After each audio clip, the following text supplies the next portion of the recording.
কোনো মেম্বার বা কোনো চেয়ারম্যান শুরু করিতেছি মহান আল্লাহ তাআলার নামে, যিনি পরম করুণা অত্যন্ত দয়ালু। আমি যেই জায়গার মধ্যে দাঁড়িয়ে আছি সেটা হচ্ছে গিয়া মহিষদিলং, সেটা ডুবারার একদম আকিজ কোম্পানির সামনে।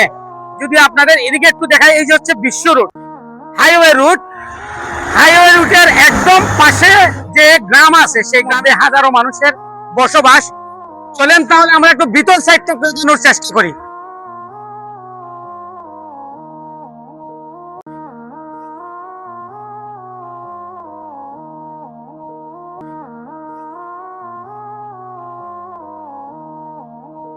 দর্শক, আমি আপনাদের যেই বিশ্বর থেকে নামার পরে যে রাস্তাগুলা দেখাইছি, এখন দেখেন, এই যে দেখেন, এই যে একটা অবস্থা। এই জায়গার মধ্যে জুতা ছাড়াই কিন্তু যেতে হয়। এই যে দেখেন, আমার মনে হয় না যে এই এরিয়ার মধ্যে কোনো মেম্বার বা কোনো চেয়ারম্যান কোনো সময় আসছে কিনা, মনে হয় না। তবে আমি একটা সংবাদ পাইছি, যে সংবাদটা হলো গিয়ে যে আমাদের উপজেলা চেয়ারম্যান ছিলেন, যদিও অল্প কয়েকদিনের জন্য ছিলেন, ওনার আত্মীয়র বাড়ি নাকি এখানে, উনি কথা দিয়েছিলেন যে ওনার নিজ অর্থায়নে এই রাস্তাটা ঠিক করে দিবেন।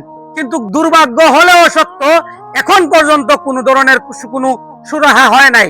আবার আরেকটা খবর আমরা পাইছি এখানের মধ্যে, যে আমাদের একজন ডাক্তারের বাড়ি এখানে, ডাক্তার জুবাইল আহমেদ, উনি বাংলাদেশ সরকার এবং আমাদের বাহুবল নবীগঞ্জের এমপি মহোদয়ের বরাবর কয়েকটি আবেদন করেছেন।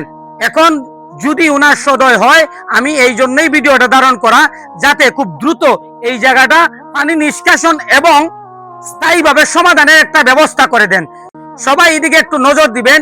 এই এলাকাতে কিন্তু প্রচুর মানুষের যাতায়াত, কিন্তু দেখার মতন কেউ নাই।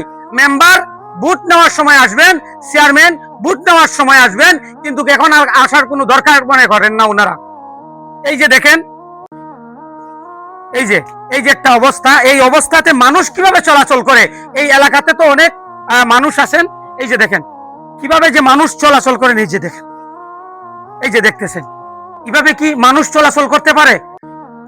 আপনারাই বলুন, এই জায়গাতে কি মানুষ চলাচল করতে পারে?